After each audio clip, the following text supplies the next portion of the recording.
Vítajte v podcast Poď raz. Dnešným hosťom je Kristína Mesároš, akademická maliarka, ktorá žije a tvorí v malebnej rakúskej dedinke, vzdialenej približne 25 km od Bratislavy. Ďakujeme, Kristínka, že si nás pozvala k sebe do ateliéru. Ďakujem pekne. A musím povedať, že je tu nádherná, taká umelecká, príjemná atmosféra. Ako sa cítiš, keď tu tvoríš? No, tento ateliér sme postavili asi pred 3 rokmi. Predtým som mala ateliér v dome, ale tak som zistila, jednak aj tie farby smrdia, aj proste chcela som mať väčší priestor. Takže bolo to taká vysnívaná vec pre mňa. A tým, že mám deti, mi to prišlo veľmi praktické mať ten ateliér v bezprostrednej blízkosti domu. Takže pre mňa je to úplne taká ako dom, hej, že ako domov proste, že idem len z jedného útulného miesta do druhého. Takže veľmi dobré. No. A keď máš zavreté dvere, tak môžu sem prísť rodiny, príslušníci? Ale hej, jasne. Áno. Nemáme to až tak striktne dané. Dá sa v dnešnej dobe uživiť malovaním? Myslím, že áno, no tak mne sa to nejak zázračne darí už vlastne od vysokej školy, že jednu dobu som pracovala síce, rok a pol, ale bolo to pre mňa veľmi prínosné, vedela som proste prečo to robím a zároveň mi to dodalo veľa vecí ako keby do toho umeleckého života. No nie je to ľahké, raz je to lepšie, raz je to horšie, ale mám to šťastie, že sa mi to darí celkom. Aké boli tvoje začiatky pri malovaní, kedy sa prejavil tvoj umelecký talent?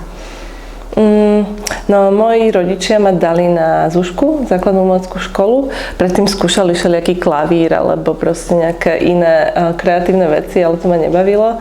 A vlastne na tej umeleckej škole som ostala od 6 rokov. A nejak mi to z tej doby, ale ako nebolo to nejaké, že proste hneď od začiatku vedeli, že toto bude maliarka.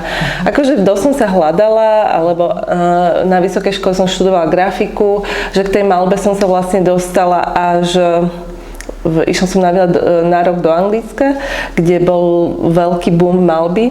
Bola veľká výstava v Sači galérii a proste strašne ma to oslovilo. Bolo to nádherné, obrovské formáty a strašne silné veci a vtedy som začala až malovať. Takže dovtedy som sa venovala v podstate grafike.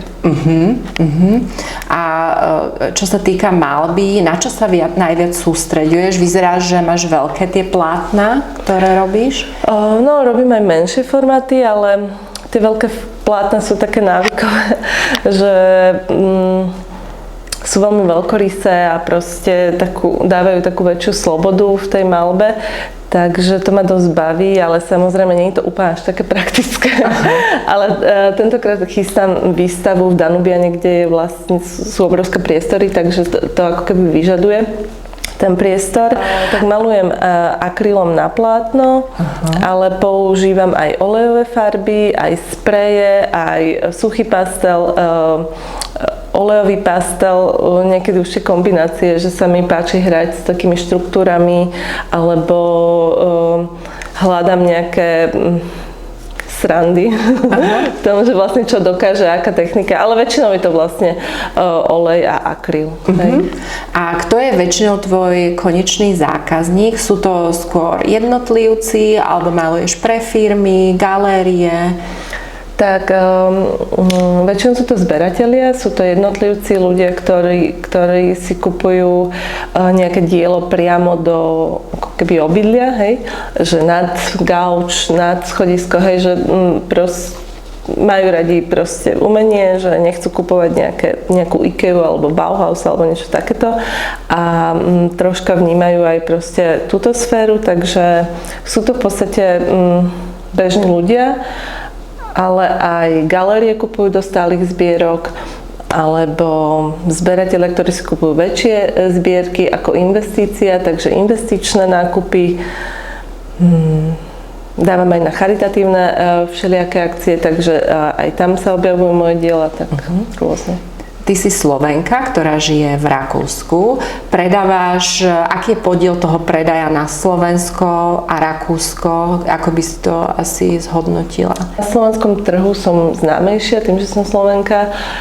Rakúsky trh je dosť uzavretý a ťažko prístupný z môjho pohľadu.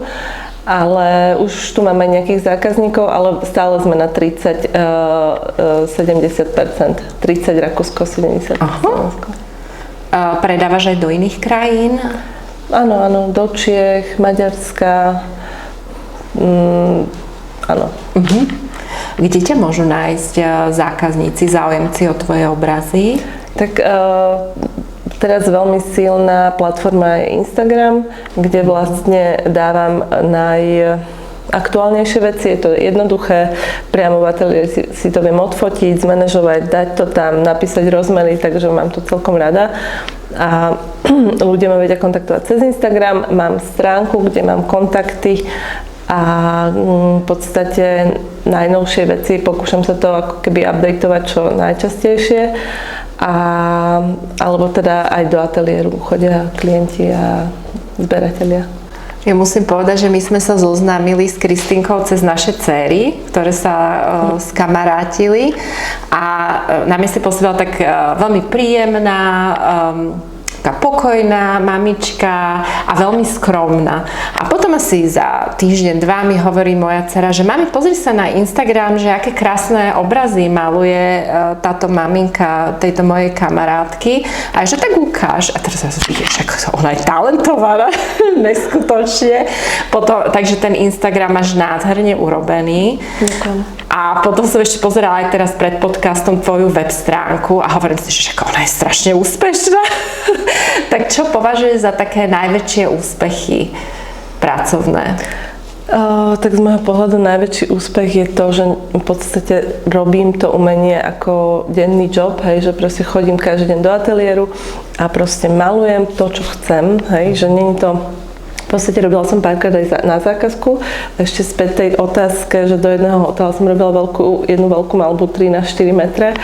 Takže aj to sa niekedy udeje, ale v podstate, že idem do toho ateliéru, malujem si, čo chcem a v podstate tí ľudia prídu za mnou a tie veci sa nejak dostávajú von a proste, že je to celé také zázračné pre mňa, že sa toto deje a proste strašne ma to baví.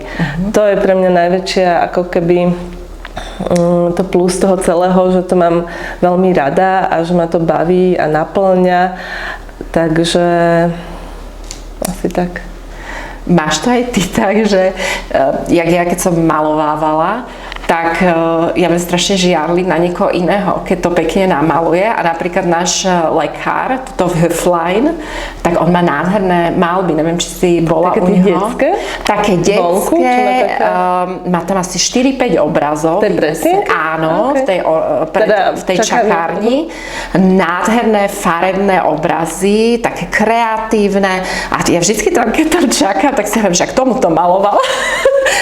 A dobre to, pekne to namaloval a dobre takú žiarlivosť, vieš, že má talent. No, ja keď napríklad počujem nejakú takú že dobrú hudbu alebo dobrú pesničku, tak si poviem, že takto by som chcela malovať.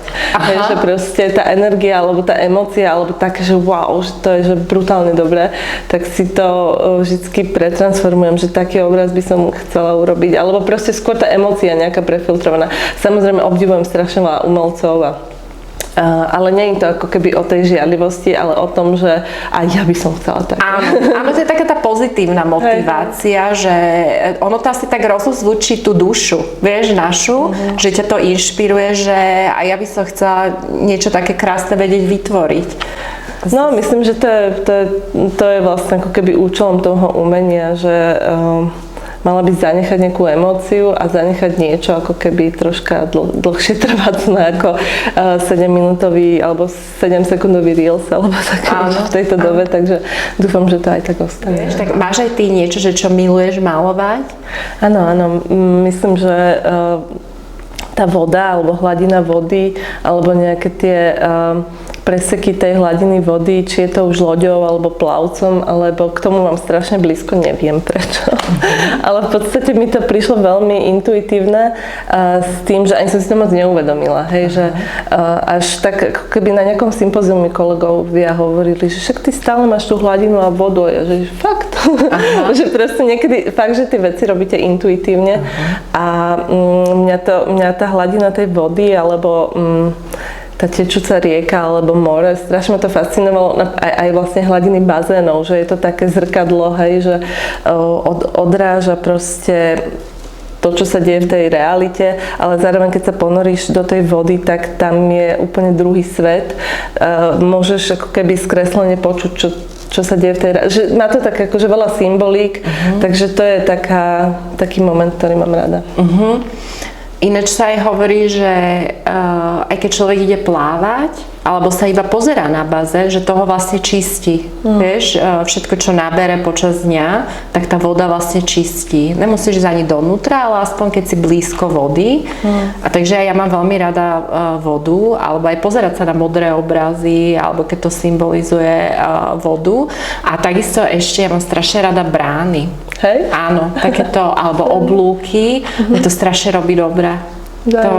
Vždycky si predstavím, že prejdem cez tú bránu a že idem do takej tej pozitívnej energie, keď prejdem. No ja som veľa rozmýšľala nad aj, lebo mám teraz takú sériu skokaniek a vlastne celý ten úkon toho skoku do tej vody, vždycky som k tomu mala blízko, aj vždycky, keď je nejaké jazero, ja proste prvé, čo urobím tam hlavičku, hej, že či je studená, či je to jedno.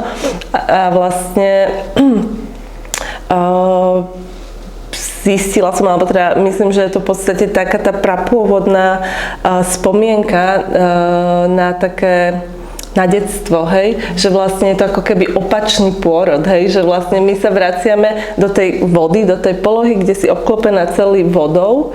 Vlastne je to taká tá najistejšia poloha, keď sme sa vlastne v tom bruchu cítili pod ochranou tej matky a že to bolo také celé bezpečné. Vždycky som mám zimomriavky, keď o tom len hovorím, že mi to prišlo také, že preto tak túžim, že to sú proste také podvedomé spomienky, ktoré niekedy sa teda snažím namalovať, ale sa mi to tak niekedy až postupne spája, hej, že celá tá, že prečo práve skokanky, prečo tá voda, takže že sa mi to páčilo teraz, že som na to tak kúsok nejak prišla, že vlastne prečo práve tieto skokanky.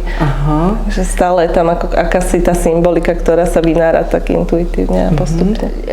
Čo si sa naučila počas svojej profesnej práce o úspechu a čo je dôležité v tvojej branži, aby človek bol úspešný? Tak čo sa týka úspechu, no je pre mňa veľkým úspechom, že môžem robiť umenie ako svoj hlavný job, že proste robím to každý deň, pracujem v ateliéri, to, čo mám rada a to, čo ma baví, ale zároveň pri takejto práci, ktorú vlastne robím veľmi ako keby, je to intimné, som sama stále, že potrebujem vlastne aj tú socializáciu, takže vlastne samotné tie výstupy, tie výstavy veľmi ma baví, keď mám proste nejaký zaujímavý projekt, na ktorý musím ako keby urobiť nové maľby, takže úspech považujem aj v tomto, že vlastne sú to dobré projekty, dobré galérie, dobré výstavy, prezentácie v zahraničí, veľtrhy v zahraničí, ktoré si myslím, že sú také dôležité pri mojej práci. Tak, a už mám toho dosť za sebou. Bola som na rezidencii v Paríži na 3 mesiace, kde som malovala, bola som na sympóziách v Mexiku, tuto v Rakúsku, akože veľmi zaujímavé všelijaké takéto skúsenosti. Takže toto mám také šťastie, že jednak ma aj rodina podporuje a druhák asi vesmír mi to nejak dodáva, takže celé to nejak tak funguje. Dobre. A ako dlho ti trvá pripraviť výstavu a ktoré boli také výstavy, na ktoré si najviac hrdá? Tak tým, že ja robím skoro každý deň, že idem do toho ateliéru veľmi že neviem, akože viem robiť aj pod tlakom, hej, že pod tlakom viem robiť viac, že do noci a takže aj to ma baví, ale tým, že robím stále, tak to množstvo tých vecí mám stále vytvorený. Potom je rozdiel, keď sú rôzne série, hej. Takže napríklad mal som výstavu v Danubiane, v tom srdci, to je taký menší priestor, tak za mňa je Danubiana najkrajší priestor na Slovensku, takže to som bola veľmi šťastná, že som sa tam dostala, že ma tam vybrali a že som tam mala tú výstavu. Mala som na veľtrhu na Miami obraz na prezentáciu. Takže toto sú veci asi, akože nechcem povedať, že najďalej, hej, ale v podstate asi tá Danubiana. No. A to je nádherné, že máme takú úspešnú maliarku, ktorá nás reprezentuje Slovákov v zahraničí, lebo naozaj Slováci sú veľmi šikovný národ, hej, takže sme na teba hrdí. Ďakujem.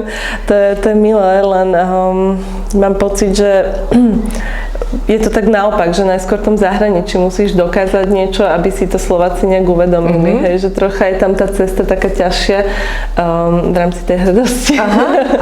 Takže ďakujem. Ale a niekedy zase je dôležité odísť pre mladého človeka z tej svojej rodnej krajiny, naučiť sa nové veci v zahraničí, otrkať sa a zase to potom priniesť naspäť do svojej krajiny. Vieš, že... Áno, presne toto je ten model, ktorý funguje podľa mňa u nás, že vtedy si to proste ľudia vážia viac, keď je to ako keby čo sa mi zdá trocha ako keby otočené, hej, ale tak to funguje, no. Áno. Zrejme. Ono to vlastne aj s tými životnými cyklami ide krásne, že kým žena nemá deti, môže ísť do toho zahraničia, naučiť sa veci a zase keď už sa zahniezdíš, tak už chceš ísť viacej späť k tým koreňom, ale zase máš čo dať, vieš, profesne v tej svojej krajine. Len to, že vlastne chcela by som mať akože v tom úplne, že mladšom veku trocha viac skúseností, že čo robiť, hej, že napríklad vyštudovať dobrú vysokú školu v rámci umenia, hej, že proste troška je to také, no, tak dúfam, že to aspoň budeme vedieť dať mojim deťom. Áno, a ja vždycky v to dúfam, že tie moje deti to budú robiť lepšie, ako som to robila ja. Lenže to je problém, lebo tie tvoje skúsenosti ťažko oni berú ako relevantné. Áno, lebo to není prenosné. A to my musíme pochopiť ako mami, vieš, že oni sami si musia načítať ten svoj život a sami to ochutnať, ten život. Hej. Ináč, čo sa týka numerológie, teraz ma to trošku pobavilo, lebo deň tvojho narodenia znamená kreativitu, hej, takže aj také, že fantázia, oni sa radi umelecky prejavujú. Potom vlastne mesiac tvojho narodenia je intuícia, čiže oni radi tak vnímajú veci, načítavajú si, navnímavajú si energie. A celkovo ty si vybrala, máš životné číslo 6 a to sú vlastne, to je číslo umelcov. Takže krásne si vybrala aj profesiu, ktorá, keď sa pozrieš naozaj na tie tvoje čísla, tak predurčuje to dieťa je vlastne predurčené na umeleckú dráhu a aj aby bolo úspešné. Ja mám veľmi rada tú kombináciu 1, 2, 3 zostupnú, alebo aj ty máš 3, 2, 1 a potom sa hovorí jump, vieš, na tomto skákaní. Takže to sú aj ľudia, ktorí vedia aj dotiahnuť veci do konca a sú úspešní aj v tej umeleckej branži. Takže... Tak ono je to dosť dôležité aj v rámci nejakého profesného prístupu, že áno, umelecký svet, celý, akože podľa mňa už je to preč, kedy si to možno tak fungovalo, ale teraz je to proste biznis, čo musíš dotiahnuť veci, byť presný, korektný, je to vážna vec a ja sa k tomu aj tak staviam. Tak áno, aj ten Instagram to ukazuje, že vieš, že už vlastne si zapracovala aj na tom marketingu. Vieš, že musíš ísť je to moja slabá stránka, že až tak ma to nebaví, ale je to a už podľa mňa ten Instagram už tak trocha upadá, hej, že už idú iné veci, ale tam som sa ešte nedostala. Tak povedz nám, čo ide dnešnej dobe. Netuším, neviem, teda respektíve treba ako keby, chcela by som osloviť tie mladšie generácie, hej, to je dôležité, ako si k ním nájsť cestu, lebo vlastne kopec starších zberateľov, ktorí sú vážení, ale proste už sú starší páni, dámy a myslím si, že treba to umenie dostať bližšie k tým deťom, hej, že k tým tínedžerom, alebo proste naučiť ich chodiť do galérie, lebo všade vo svete to funguje, ale u nás to teda veľmi pokulháva, takéto vyučovanie detí a mládeže v rámci umenia a chodenia do galérií a celkovo takéto kultivovanie, alebo teda možno hej, ale ja si myslím, že dosť málo, lebo teda strávila som čas aj v Paríži, kde som chodila veľmi často do galérií a tam boli vždy škôlky, školy, učitelia vysvetľovali tie obrazy, proste naozaj ich tam bolo nesmierne veľa a toto mi teraz chýba, teda tu chýba, tak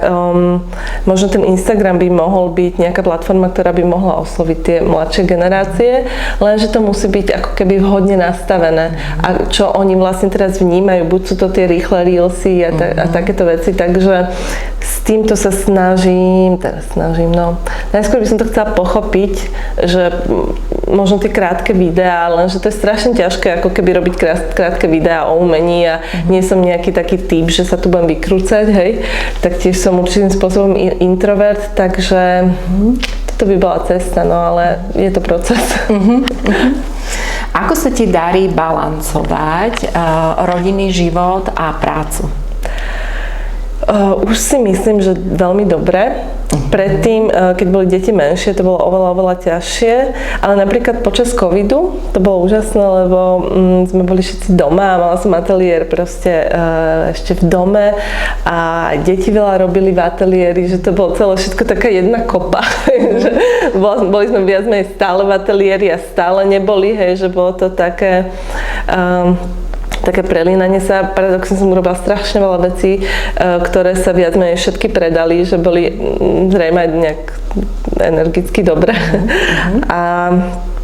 Ale teraz už tým, že tie deti mám už trocha väčšie, tak začínajú byť také viac samostatné, takže už ako keby sa mi uvoľňujú niektoré tie priestory v hlave, že proste viem ako keby vnímať viac ten ateliér a viem sa aj tak lepšie prepínať, že teda keď vybavím, neviem, dám deťom obed, že dobre, teraz idem späť do ateliéru, tak akože je to už tak, ako keby ma to až tak nezaťažuje, hej, že predtým som to strašne tak prežívala, že ježiš, ak sa teraz zase preklopím do toho, že viem pracovať ďalej, ale už to tak neprežívam, že proste sú veci, ktoré sú proste dôležité a ktoré sa musia urobiť, čo sa týka rodiny a detí a proste teraz sú tu a teraz ma potrebujú, takže snažím sa to nejak rozumne si vysvetliť a myslím, že to celkom ide a niekedy jasne, že stratím nervy, ale pracujem na tom. Áno, však to je súčasť materstva. Hej. Ako by si dala radu do života svojej dcere? Tak to mám tým, že ja si myslím, že som mala veľmi šťastnú mladosť, alebo nie aj detstvo, ale mladosť, že som veľa cestovala a prežila som úžasné veci, tak asi také, že nech si vybere povolanie, alebo aspoň nejaký smer, ktorú ju bude baviť a naplňať, lebo vlastne tú vec môže robiť celý život a musí z toho mať proste nejaký dobrý pocit alebo šťastie, alebo proste musí ju to baviť. Ale tak zase v tejto dobe už sa dá veľa vecí meniť, aj to je troška už inak ako kedysi, ale aby sa snažila prežiť proste čo najviac zážitkov, čo najviac emócií a naplno a to potom nejak transformovať do života, zobrať si z toho čo najviac. A asi, aby sme ešte k tomu dodala pre svoju dceru, že aby skúšala nové veci a objavovala, čo ju baví a potom sa rozhodne neskôr, vieš? Že... Tak nové veci v rámci možností. Takže to neviem, ale lebo napríklad ja som moji rodičia, ja som odišla študovať do Indonézie na Bali na pol roka s tým, že som robila v Austrian Airlines a už ma to tak nebavilo, tak som si niečo vygooglila, že štipendium do Indonézie, tak som tam zavolala. A pani na ambasáde mi povedala, že áno, že ste jediná prihlásená, môžete ísť. A že kedy? No, že zajtra. tak som začala googliť, kde je Bali, tak som proste zistila, že to je na druhej strane Zemegule. Tak som jej zavolala, že či by som teda nemohla ísť o pol roka neskôr, lebo tam mali 2 termíny. Tak som ešte pocestovala v rámci Austrian Airlines v rámci sveta, že aby som si ešte pozrela destinácie, ktoré mi chýbali. A nakoniec som teda odišla do tej Indonézie, bola som tam pol roka, bolo to najlepší čas môjho života. Ale zároveň som bola veľmi opatrná a nikdy sa mi tam nič nestalo, takže proste, áno, verím svojmu dieťaťu, ale proste chcela by som, aby mala tú hlavu ako ja, ale to asi nejde. Že proste ten svet je teraz už úplne iný, hej, že strašne som chcela, aby prežila také chvíle, ako som ja prežila napríklad tej Indonézie, ale aj proste tá doba sa veľmi zmenila a je to oveľa nebezpečnejšie a tak ďalej. Ale zase tu už prehovára takéto materstvo, že sa bojím. Určite áno. Takže... No. Ale potvrduje sa 3, 2, 1 jump, akože išla si, hej? Áno, ja som presne tento model, že vždycky som skákala prvá, vždycky som išla prvá na skúšku, lebo proste chcela som to mať za sebou, že bola som veľmi takáto intenzívna, ale presne po tomto materstve sa to surfovala som proste na 4-metrových vlnách, ktoré ma tam oplieskali úplne, že bez hanby, ale teraz keď nešlo mi to až tak dobre, ale teraz by som to už neurobila, už proste sa tak bojím, nie že o seba, ale proste nechcela by som, aby sa niečo stalo takže je to už... Ono vždycky tá matka rozmýšľa, že keď sa mi niečo stane, kto sa postará o tie deti? Hej, no, už je to tento model, takže možno to číslovanie je naopak. Ale zase je to krásna spomienka. Každý dostáva jednu otázku, ktorú vlastne mu dávame dopredu. Máš nejaký užitočný lifehack pre nás?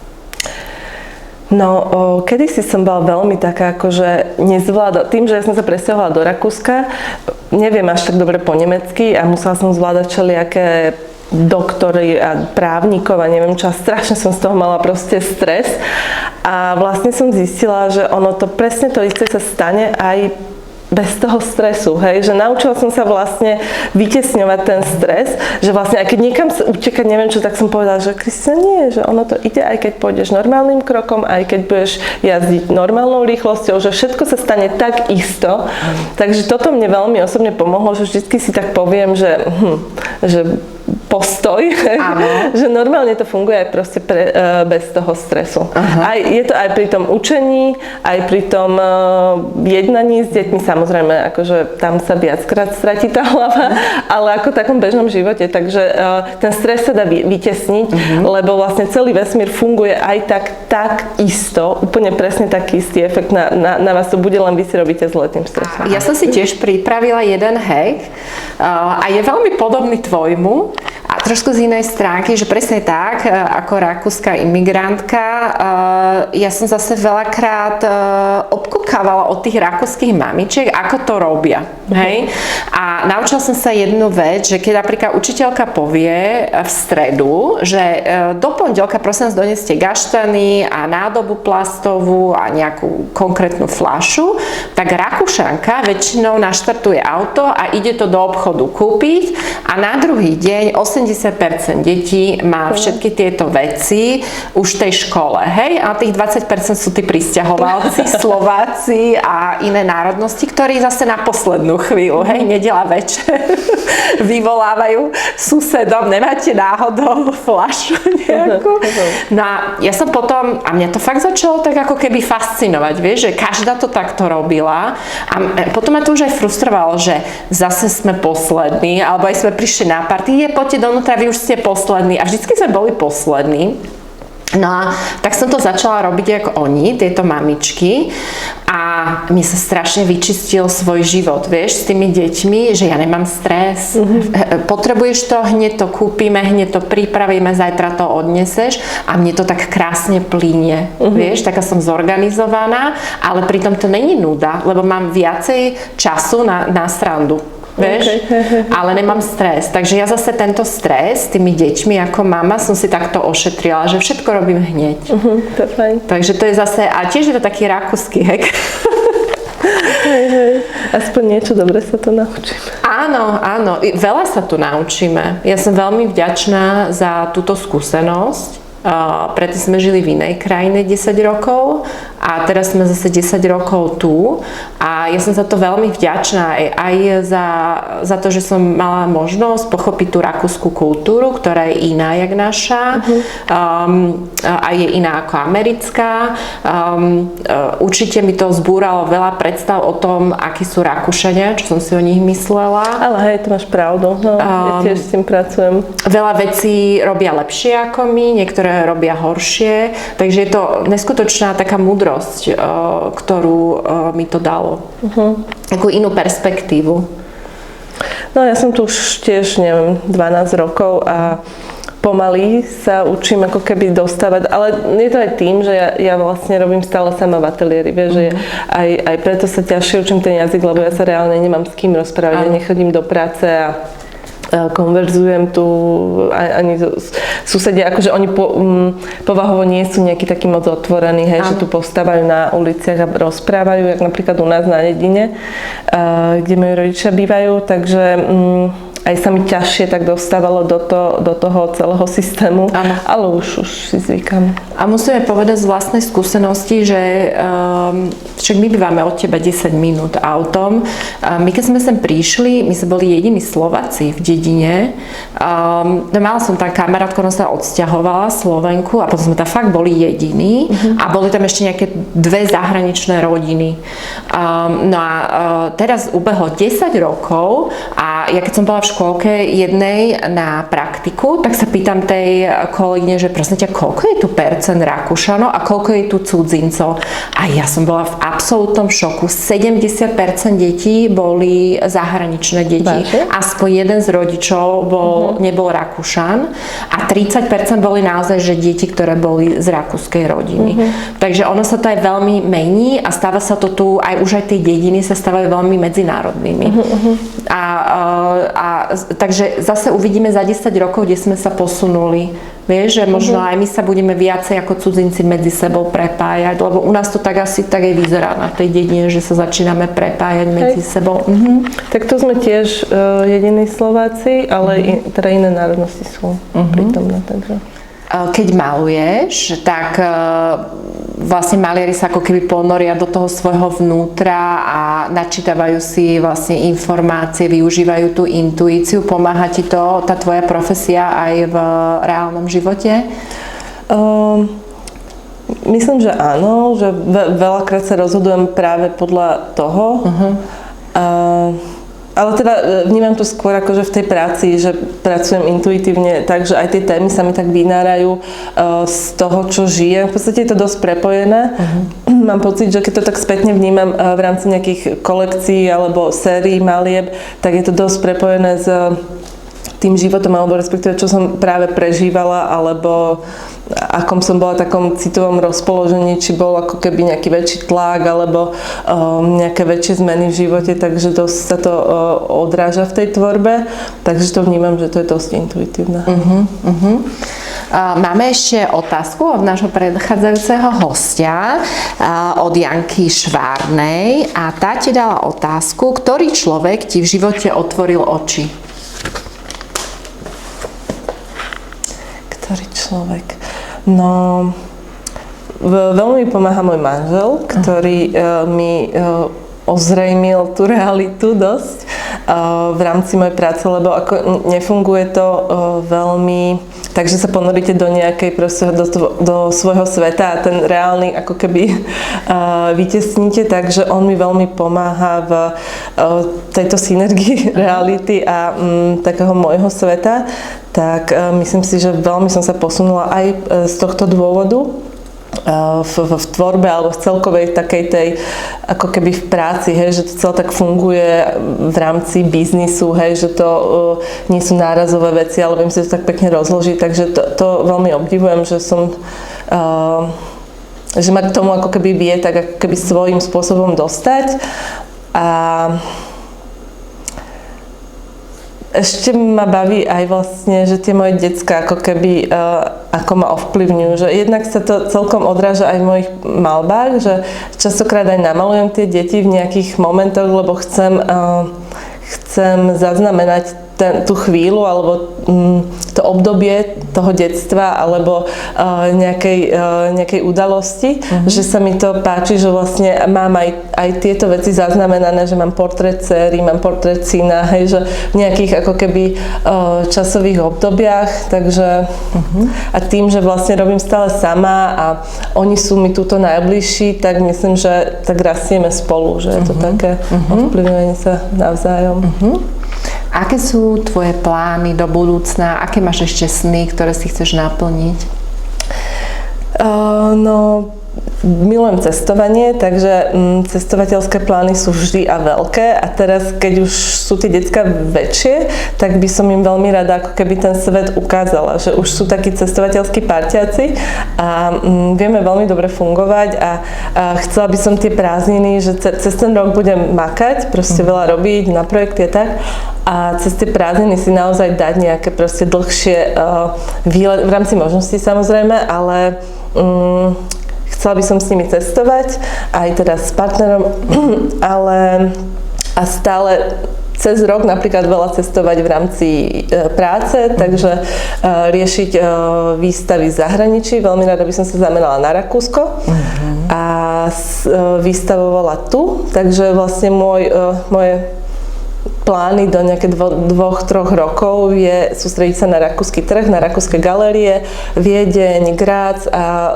lepšie sa ako keby spojiť s týmto okolím. Čiže etablovať sa aj na rakúskom trhu. Áno. Tým, že už tu žijem tak dlho, tak už by som to chcela nejak tak... som vo viedenskom takom Kunstvereine, takže s tým trocha pracovať, tak už postupne nejak. Kde ťa nájdú naši diváci? Kde ťa môžu nájsť máš web stránku alebo Instagram? Áno, Instagram, web stránku, kde mám všetky kontakty, kľudne, keď je niekto zvedavý, môže sa prísť pozrieť do ateliéru, nie je to zase tak ďaleko a no, asi tak. Áno, my dáme potom do popisky webovú stránku na Kristinku, Instagram, kde ju môžete nájsť, kde môžete nájsť kontakt na ňu. Ďakujeme veľmi pekne a snad sa ešte uvidíme. Ďakujem pekne za váš čas a za tento rozhovor pekný. Ďakujeme, ahoj.